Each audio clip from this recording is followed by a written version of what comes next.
இது? எனக்கும் ஒன்றும் புரியவில்லை அப்பா. எங்களை சுற்றினால் உலகத்தை சுற்றுவதாக அர்த்தமா என்று கேட்டான் கணபதி. அனைவரும் ஒப்புக்கொண்டனர். சுற்றி வந்து பணத்தை பெற்றுக் கொண்டான். நல்ல நாடகம், பெரியவர்களாக சேர்ந்து நடத்திய நாடகம் அல்லவா? மிகவும் அழகாக இருக்கிறது. மிக்க மகிழ்ச்சி. நான் வருகிறேன். முருகா, எங்கே போகிறாய்? எங்கோ போகிறேன். என்னை ஏன் தடுக்கிறீர்கள்? பதட்டத்தில் தவறான முடிவுக்கு போகாதே. தாய் சொல்லை கேள்.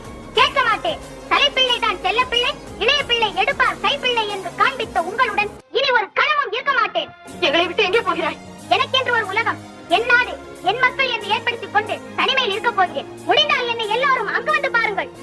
பெத்த மனம் பித்து, பிள்ளை மனம் கன்று என்பதற்கு உதாரணம் காட்டிவிட்டு போகிறான் உன் மகன். முருகா, தமிழ் வேளை, இது எமது விளையாட்டுகளில் ஒன்று. விளையாடக் கொள்ளாதே. நீ கோபப்படும் அளவுக்கு பெரும் தவறு ஒன்றும் நடந்து விடவில்லை. சிறுத்தை தனித்து செல்லாதே. சண்முகா, என் சொல்லை கேள். தம்பி, இந்தா பணத்தை